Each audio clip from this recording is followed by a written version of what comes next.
Welcome, I'm Colleen Tauke and I'm the sewing specialist at Fons & Porter. In this tutorial, we will talk about the quilt called Flipped. To purchase the pattern for this quilt, visit our website. Okay, we're going to use 24 2.5-inch strips of wonderful prints. In this one, we've got some purples, turquoises, and oranges, a great combination together. Then we're going to pair it up with a kind of a creamy white background. So we're going to start.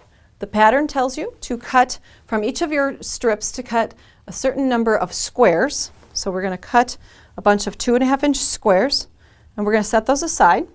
And then it tells you to cut some strips from the light background fabric also. So then you're going to want to, well, this is where we're headed. So in a minute, let's see what we can create.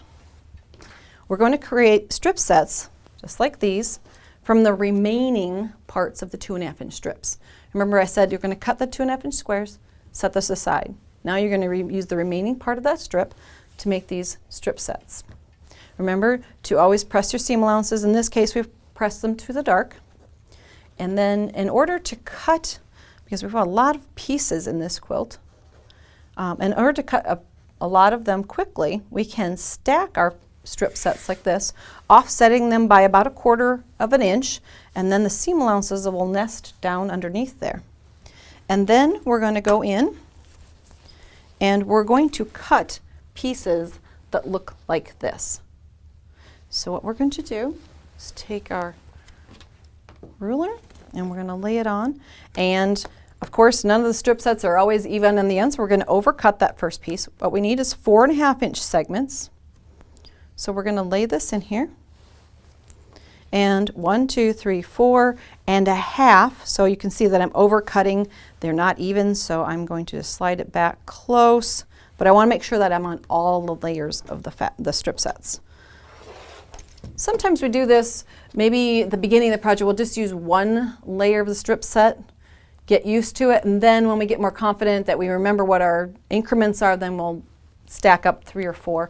Probably not more than 4 because there tends to be a little bit of ride in our rotor cutter. It has to be very sharp. So might be a time to look at maybe putting in a new blade. It may have been a while since you've done that. Okay, we've overcut this first piece, so we got 1, 2, 3, 4.5. We're going to line up one of the horizontal lines on our ruler with the seam allowance underneath, making sure we keep everything nice and even. Those are scrap, and now we've created 2 pieces right away that will go into our first blocks. Okay, we would go then down the rest of the strip, cutting them into segments, and we would then collect 4 of those segments together because this is the block we want to create. Now, why do I know this? Because I've put them in the wrong order before, so you really want to follow your diagrams, making sure that you put the light in the top corner like this, and then it's just flipping that piece around to make kind of a windmill type block like this. What you're going to do then is join together these 2 pieces, simple like this, here, and seam down. Open up and press your seam allowances, of course, to the direction of least resistance, which if you look at it would be for this seam, it would want to go towards this rectangle. On this one, this seam, it's going to want to go to this rectangle. That means that you will have opposing seams, and when you join here, you'll see that they go towards that print, and then you have a nice flat block when you're finished. Okay, we've created block number 1. Now we have to go back to those 2.5-inch squares that we made earlier, and we're going to use those to create the next unit we need. We're going to try and create this. So what we need is 2 print fabrics. And you can put together any combination. You'll see the colors really like to bounce through this quilt. So it's any 2 color combinations like this. A 2-patch we would call it. And we're going to pair it with a white rectangle like this. So simple piecing here, right sides together, seaming here, open that and press, and then add the white rectangle to create blocks like this. Now you would go down through all of those 2.5-inch squares, connecting them with a light background rectangle, and then you'll have a whole variety of different pieces like these and this. So now we have to arrange those. Look at the diagram on your pattern. This is what we're going for this time. They look very similar, but you'll notice the placement of the rectangle is different this time. So a rectangle, instead of sideways, top up, the outside like this, work our way around in the same type pattern and create that windmill effect again, joining rows and then joining the rows together to make the block.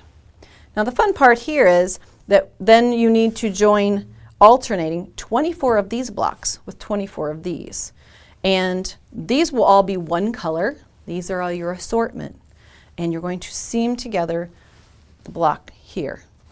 Now, when you come to joining these blocks, sometimes you will have opposing seams. Sometimes you may not.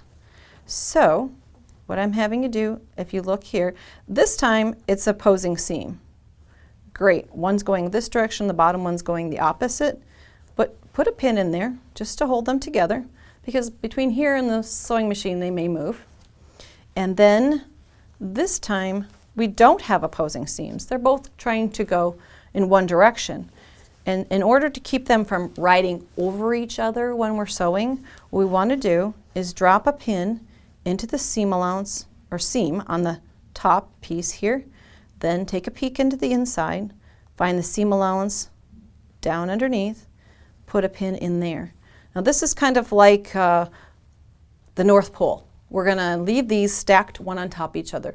If I were to then drive the pin, one would ride or move. So what we're going to do is leave this one perfectly straight up and down, and then we're going to come in and put a pin in right next to it, taking a bite into the seam allowances, both layers, or into the backgrounds.